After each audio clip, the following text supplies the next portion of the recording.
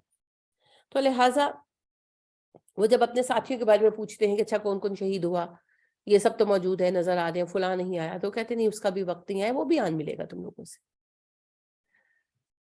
الا خوف علیہم، نہ کوئی خوف ہوگا ان پر، ولا ہم یحزنون، نہ وہ دکھی ہوں گے.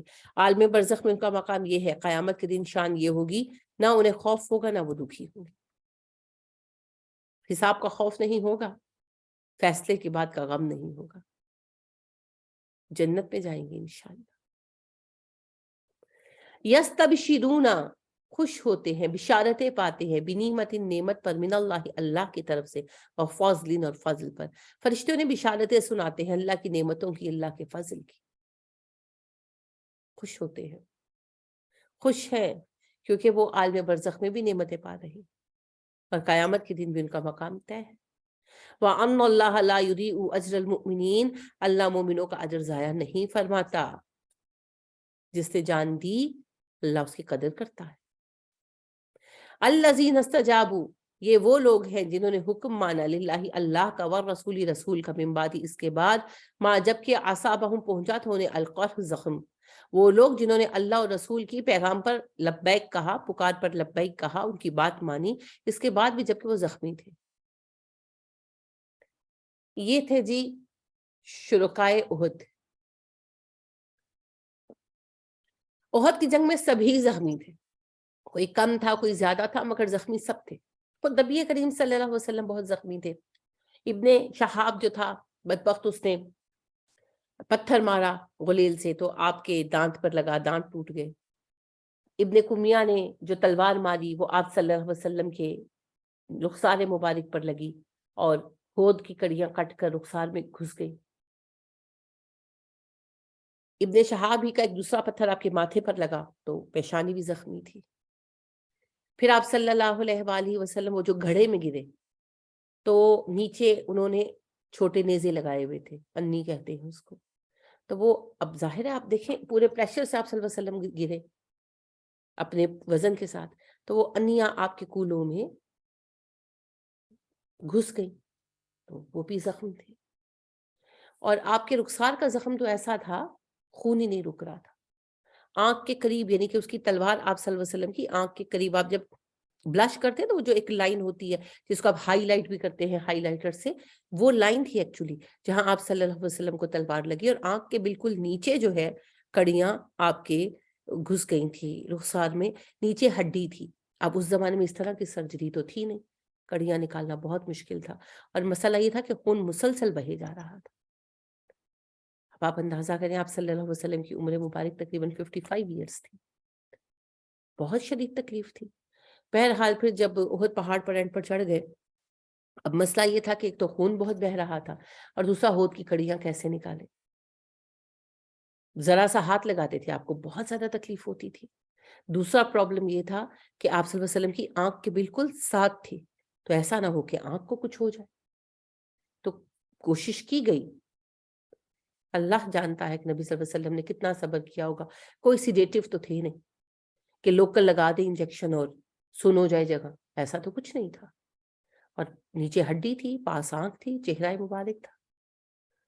تو پھر ابو عبیدہ رضی اللہ تعالیٰ عنہ آئے، ابو عبیدہ بن الجراح، انہوں نے کہا میں کرتا ہوں. اپنے دانتوں سے پکڑ کر کڑیاں کھینچی، آپ کے 2 دانت ٹوٹ گئے مگر کڑیاں نکل آئی. پھر جو خون کا فوارہ چھوٹا ہے، خون بند ہونے میں نہیں آ رہا تھا، یہاں تک کہ پھر سوت جلایا گیا، سوتی کپڑا جلایا گیا، اس کی راکھ بھری گئی، تب جا کر خون بند ہو. خود آپ اتنے زخمی تھے، تھکن بھی تھی، دن بھر جنگ رہی. دوپہر کو 3-4 بجے کے قریب جنگ اختتام پذیر ہوئی. زخموں کے باوجود کفار کے زخمی اٹھا کر جو مر چکے تھے ڈیڈ باڈیز، ان کو اٹھا کر ڈسپوز آف کیا. اور جو مسلمانوں کی شہادتیں ہوئی تھی 70 افراد تھے، ان کی قبریں کھودنا مذاق تھا؟ صحرا میں قبر کھودنا مذاق نہیں ہوتا. پتھریلا اور صحرائی قسم کا علاقہ تھا، قبریں کھودی، اجتماعی قبریں بنائی گئی لیکن بہرحال کھودی گئی. صحابہ کو دفن کیا گیا، نماز جنازہ پڑھی گئی. یہ کرتے کرتے مغرب کا وقت پڑ گیا، مدینہ پہنچے. مغرب اور عشاء پڑھی، عشاء پڑھ کر مسجد میں ہی آرام فرمایا، خود بھی مسجد میں رہے، صحابہ بھی اکثریت مسجد میں رہی، کچھ لوگوں کو ان کے گھر والے گھر لے۔ اب رات میں آپ صلی اللہ علیہ وسلم کو اندازہ ہوا یا اللہ نے بتایا، جیسے بھی، دونوں باتیں ممکن ہیں۔ صبح اٹھ کر فجر کی نماز پڑھائی اور فجر کے بعد اعلان فرمایا، جو لوگ احد میں شریک تھے وہ سب لوگ کفار کے لشکر کے تعاقب میں میرے ساتھ چلیں گے، اور صرف وہی چلیں گے اور کوئی نہیں آئے گا۔ اس سے ایک تو ان کا حوصلہ بڑھانا مقصود تھا کہ ابھی بھی تم پر اعتبار ہے، کچھ نہیں ہوا۔ دوسرا، ان کی وہ جو ایک جھینپ ان میں آ گئی تھی، ایک جھجک آ گئی تھی، ایک شرمساری اور ندامت کی کیفیت، اسے دور کرنا مقصود تھا۔ تو سب سوار ہوئے اور سبھی زخمی تھے، تیروں کے زخم، تلواروں کے زخم، نیزوں کے زخم۔ کسی نے نہیں کہا کہ اللہ کے نبی صلی اللہ علیہ وسلم میرا تو خون نہیں رک رہا، یا کچھ بھی، جو جس حال میں تھا چلا۔ اور میں حیران ہوتی ہوں، میں واقعی حیران ہوتی ہوں کہ آپ صلی اللہ علیہ وسلم جب گھڑے میں گرے تو آپ کو جو انیاں لگیں، نیزے کی نوکیں لگیں، تو گھوڑے پر سوار ہو کر آپ نے سفر کیا، کیسے کیا ہوگا؟ بار بار جب گھوڑے سے آپ کی باڈی ٹچ ہوتی ہوگی تو کیسے بیئر کرتے ہوں گے؟ اللہ والوں کے حوصلے ایسے ہوتے، اور اکثر صحابہ کا یہی حال تھا، کسی کو ٹانگ پر زخم تو کسی کو بازو پر، اس کٹی پٹی حالت میں گھوڑوں پر سفر کیا، اور وہ بھی تیز رفتاری کے ساتھ۔ حمراء الاسد تک دوڑایا کفار مکہ کو، حمراء الاسد آخری پڑاؤ تھا، لہٰذا جب حمراء الاسد سے آگے نکل گئے کفار تو آپ نے فرمایا اب تو یہ مکہ ہی جائیں گے۔ خود حمراء الاسد میں ٹھہرے، 3 دن قیام کیا، پھر واپس لوٹے۔ یہی اللہ کہہ رہے ہیں، وہ لوگ جنہیں جب اللہ اور رسول نے پکارا انہوں نے فوراً لبیک کہا، اگرچہ وہ سب زخم تھے۔ یہ ہے ایمان، اور نفاق اور ایمان کا فرق احد میں ثابت ہو گیا۔ صحیح سلامت ہٹے کٹے منافق جنگ شروع ہونے سے پہلے احد کے میدان سے بھاگ آئے، اور سارے کے سارے لوگ لہو لہان، زخمی، کٹے پھٹے ہوئے، لیکن اللہ کے نبی کے حکم پر سوار ہوئے اور ساتھ چلے۔ کسی نے ایکسکیوز نہیں پیش کی، ایک نے بھی نہیں۔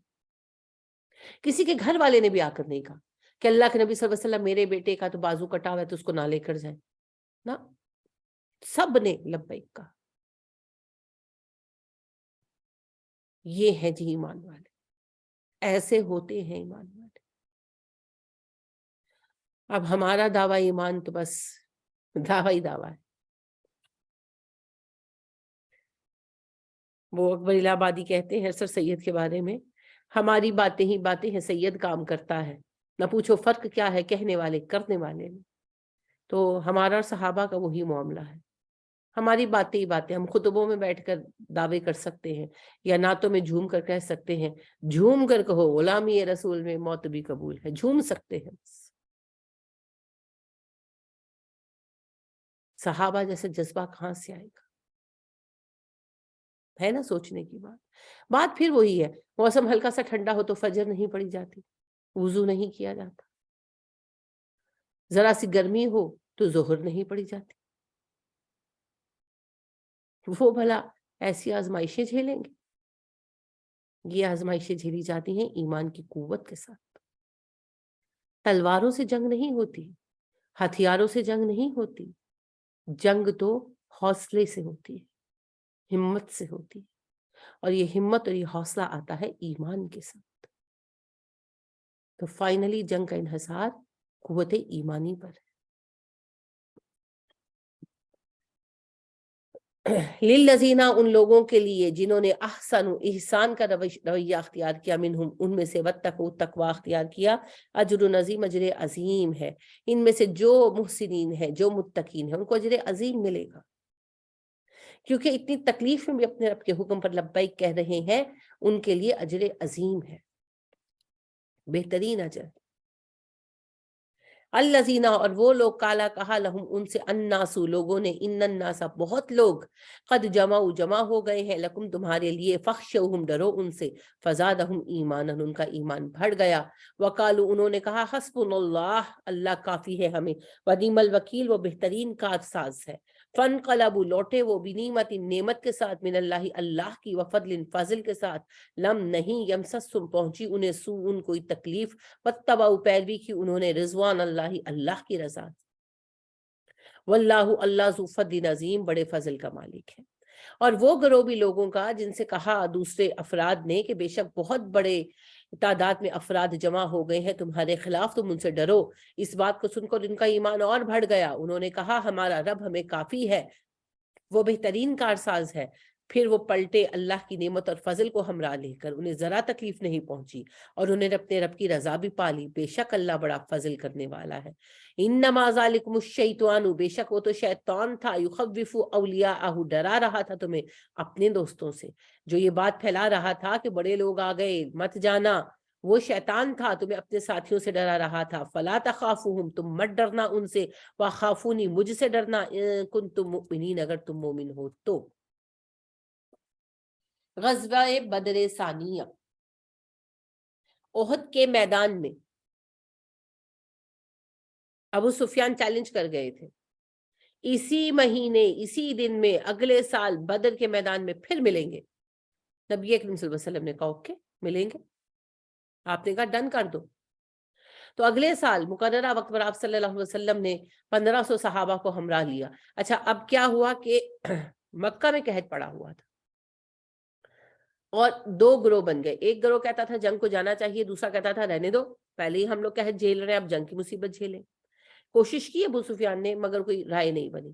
اچھا تھوڑا سا لشکر تیار بھی ہوا، مکہ سے باہر بھی آئے، مگر پھر واپس چلے گئے، اتفاق رائے نہیں ہو پا رہا تھا۔ اب ابو سفیان جو تھے وہ سردار تھے مکہ کے، تو انہوں نے ایک سیاسی قسم کی چال چلی، انہوں نے کچھ لوگ ہائر کیے جو افواہ پھیلانے لگے، افواہ ساز، کہ بھئی بڑا لشکر تیار کیا کفار مکہ نے، او ہو اس لشکر کا کون سامنا کر سکتا، بڑی تعداد ہے، بڑا ساز و سامان ہے، ان کے مقابلے پر مت جانا، تباہ ہو جاؤ گے۔ اس بات کو اتنا پھیلایا گیا، اتنا پھیلایا گیا کہ زبانیں زد عام ہو گئی، بچے بچے کی زبان پر ہو گئی، اور اتنا زیادہ اس افواہ کا اثر تھا طبیعتوں پر کہ نبی کریم صلی اللہ علیہ وسلم کھڑے ہوئے، خطبہ دیا، جمعہ کا دن تھا، اور کہا کہ لوگوں وعدے کا وقت آن پہنچا ہے تو بدر کے لیے نکلنا ہے۔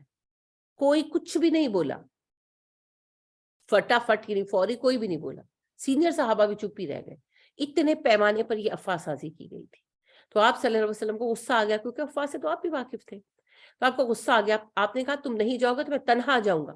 تو صحابہ نے کہا نہیں نہیں اللہ کے نبی صلی اللہ علیہ وسلم ہم چلیں گے، بس وہ ایک لمحے کی ہچکچاہٹ سی تھی، ہم چلیں گے۔ 1500 صحابہ ماشاءاللہ تیار ہوئے اور آپ صلی اللہ علیہ وسلم بدر کے میدان میں پہنچے، کفار کا دور دور تک نام و نشان نہیں تھا، مسلمانوں نے وہاں کیمپ لگا لیا اپنا، 8 دن تک انتظار کیا، کوئی لشکر نہیں آیا، لیکن ایک قافلہ گزرا وہاں سے، فارغ بیٹھے تھے مسلمان، تاجر تھے سارے، تجارت کی ان کے ساتھ، منافع میں سامان، اب ظاہری بات ہے اچھا سامان انہوں نے شروع میں ہی لے لیا نا، آگے تو انہوں نے شہروں تک پہنچنا تھا، یہ تو بدر میں بیٹھے تھے، قافلوں کا جو ہے پہلا پڑاؤ بدر ہی ہوتا تھا، بدر سے پھر آگے جاتے تھے، تو بدر سے قافلہ گزرا تو اس کے ساتھ انہوں نے ٹریڈنگ بھی کر لی، اور جو چیزیں بیچی بڑے اچھے پروفٹ پہ بیچی، جو خریدی بڑے کم قیمت پر، یعنی اچھے پروفٹ پر خریدی، تو خرید و فروخت کر کے تو اللہ کہتے ہیں میرے فضل کے ساتھ واپس آئے، لشکر کوئی تھا ہی نہیں۔ اب ظاہری بات ہے سارے عرب میں بات مشہور ہو گئی کہ قریش کو تو ہمت نہیں ہوئی مسلمانوں کے مقابلے پر آنے کی، اب جو قریش کی تھوڑی سی وہ ساکھ بنی تھی احد میں وہ ساری ڈھہ گئی، پھر سے مسلمانوں کا دبدبہ پھر سے چھا گیا ماشاءاللہ، اور اللہ فرماتے ہیں میری رحمت ملی انہیں، میں نے رحم کر دیا، مقابلہ ہی نہیں ہوا، جنگ ہی نہیں ہوئی، فضل کر دیا ان پر، مال کمایا انہوں نے، اور میری رضا بھی پالی، واتبعوا رضوان اللہ، اللہ کی رضا بھی پالی، میری رضا بھی حاصل کر لی، کیونکہ وہ تو جنگ کے لیے گئے تھے، اب جنگ نہیں ہوئی، یہ اللہ کا فضل ہے، یہ بونس ہے، خوشی خوشی واپس آئے۔ لم یمسسہم سوء، انہیں کوئی برائی پہنچی نہیں، کوئی تکلیف گزری نہیں ان کے اوپر سے، ٹرپ ہو گیا ان کا، اللہ سے کرواتے، خیر سے واپس آ گئے۔ اللہ کہتے ہیں یہ جو افواہیں پھیلا رہے تھے نا افواہ ساز، یہ شیطان تھے، شیاطین انسانوں میں بھی تو ہوتے ہیں، من الجنۃ والناس، شیطان جو انسانوں میں سے ہو یا جنوں میں سے ہو، تو بہکانے والے لوگ، انہوں نے جو افواہیں پھیلائیں وہ شیطان کا اشارہ تھا، وہ شیطان تھے، وہ چاہتے تھے تم ان کے ساتھیوں سے ڈر جاؤ، تو کبھی ان سے مت ڈرنا، کبھی ان سے مت ڈرنا، مجھ سے ڈرو، اگر تم مومن ہو تو میرا خوف رکھو، بس اتنا کافی، میں ہر موقع پر تمہارا ساتھ۔ تو ایسے ہوتے ہیں جی مومن، ایسے ہوتے ہیں مومن۔ دل و جان سے دین کے لیے حاضر. ان الذین یجہدون فی سبیل اللہ باموالہم وانفسہم، بے شک وہ لوگ جنہوں نے اللہ کی راہ میں جہاد کیا جانوں سے مالوں سے، وہ ہے مومن. ہمارا تو یہ ایمان کا لیول ہے کہ صدقہ نکالنے کی باری آتی ہے تو پھٹی ہوئی چیزیں بھیج دیتے ہیں. بہت اچھی اچھی چیزیں بھی آتی ہیں، یعنی میں ویسے ہی چیزیں ایکسپیرینس کر رہی تھی. اصل میں ایمان کا لیول ہے نا، اور کچھ نہیں ہے. بڑی اچھی اچھی چیزیں بھی بھیجی، بہت اچھی اچھی چیزیں بھیجی لوگوں نے. مگر کچھ ایسے بھی ساتھی ہماری دنیا کے عقل مند ہیں کہ جیسے پھٹی ہوئی چادریں، یعنی ایک چادر تو میں سمجھ نہیں پائی کہ بھیجی کس لیے، کہ وہ یعنی کہ جگہ جگہ سے جلی ہوئی تھی، اس طریقے سے لگ کر ہو جاتی ہے کہ ان کے ہم گھر کا کباڑ نکالتے ہیں اور اسے صدقے میں بھیج دیتے ہیں. اتنی بیوقوفی کی بات ہے. تو جب دنیا کے مال میں ہمارا یہ حال ہے، مال میں، تو جان کہاں قربان کریں گے بھائی؟ دعوے بڑے آسان ہیں، انہیں پورا کرنا بہت مشکل ہے. جو رمضان کے روزے نہیں رکھ پاتے رہے، جی گرمیوں کے بڑے روزے ہیں، اتنا لمبا روزہ ہے، جو نمازیں پڑھ نہیں پاتے، جو اپنے نفس پر قابو نہیں رکھ پاتے، وہ میدان جنگ میں تلواریں کیا اٹھائیں گے جی، جانے کیا قربان کریں گے. اللہ رب کریم ہمیں مومن حقیقی بنا دے، آمین. کوئی سوال ہو کسی کا تو پوچھئے.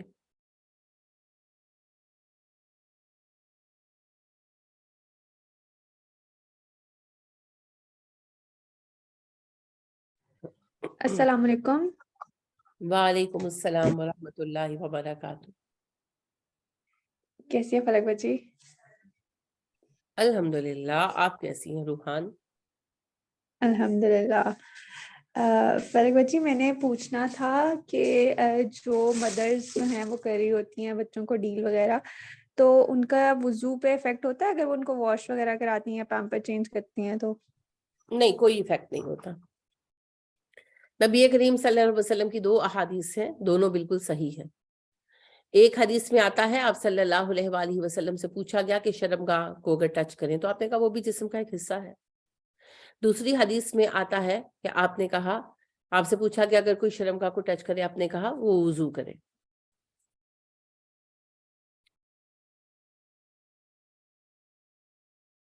تو اس میں علماء کی رائے جو ہے وہ یہ ہے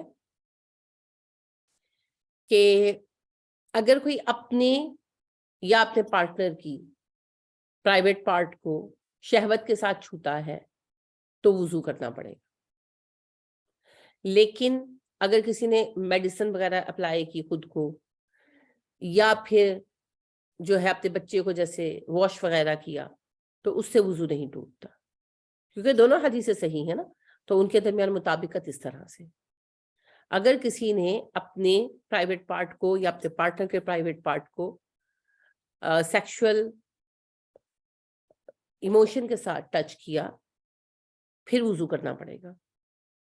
اور اگر، تاکہ طبیعت اعتدال پر آ جائے نا، اور اگر خود کو ٹچ کیا لیکن just to apply some medicine اور سم تھنگ، اور یا اپنے بچے کو واش وغیرہ کرایا، تو اس میں وضو نہیں ٹوٹتا، ضرورت نہیں ہے وضو کرنے کی. جی اور کوئی جزاک اللہ بات؟ بچی.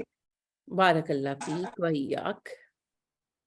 اور بچی ایک اور کوشچن تھا کہ جن لوگوں کو تھوڑا میڈیکل ایشو ہو، میری مامی کا مسئلہ ہے، مامی ساس کا، کہ ان کو جو ہے نا وہ وینٹیلیٹر پہ تھی اور ان کا کافی زیادہ مسئلہ ہے، رات کو مطلب وہ پانی وغیرہ نہیں یوز کر سکتی ہیں، تو سانس نہیں آتا پھر انہیں.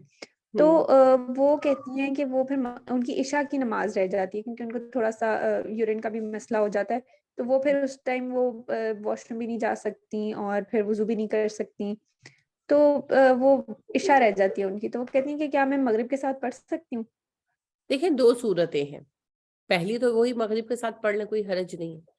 دوسری بات یہ ہے کہ تیمم کریں اور پڑھ لیں. تیمم کا یہ ہے نا کہ مطلب ان کا یورین کا مسئلہ ہے تو وہ ہو جاتا ہے اس ٹائم پہ نا، تو وہ پھر وہ واش روم بھی نہیں جا پاتی، لائک ناپاکی نہیں کی انہوں حالت نے ہو وہ جاتی ہے. لگایا ہوتا ہے پیمپر وغیرہ. پیمپر نہیں، لیکن وہ تھوڑا وہ کہتے ہیں لیک ہو جاتی، کپڑے خراب ہو جاتے ہیں، لیکن پھر وہ مطلب انہیں اسی تو طرح اس میں رہنا پڑتا بات یہ صبح ہے، اٹھ کے۔ ویسے وہ مغرب کے ساتھ پڑھ سکتی ہیں، کوئی حرج نہیں ہے، یہ کوئی حرج نہیں ہے۔ دوسری بات یہ ہے وہ نہیں جا سکتی، کوئی ایشو نہیں ہے، وائپ وغیرہ لے کر وائپ آؤٹ کریں اور نماز پڑھ لیں۔ صحیح۔ دیکھیں عذر میں جو کر سکے وہ درست ہے، عذر کی نماز میں سب جائز ہے۔ تو ایک آپشن تو بالکل یہ ہے کہ مغرب کے ساتھ پڑھ لیں، اور دوسرا آپشن یہ ہے کہ جو کبھی ہوتا ہی ہے نا کہ بندہ نہیں مغرب کے ساتھ پڑھ پاتا، یا کچھ بھی ایسا ہو گیا، تو کوئی اس میں ایشو نہیں ہے، ٹیشو کے ساتھ یا وائپس جو بیبی وائپس ملتے ہیں اس کے ساتھ اپنے آپ کو وائپ آؤٹ کریں۔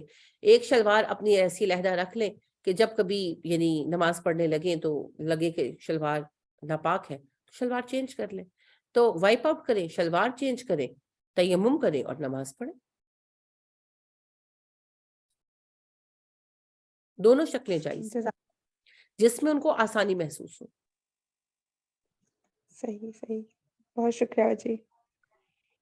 وَإِيَّاكَ۔ جی اور کسی کا کوئی سوال؟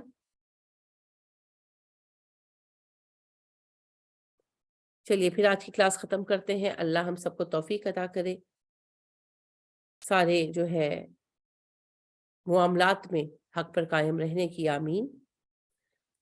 اللہ سبحانہ و تعالیٰ بہترین جو ہے وہ معاملہ فرمائے ہم سب کے ساتھ۔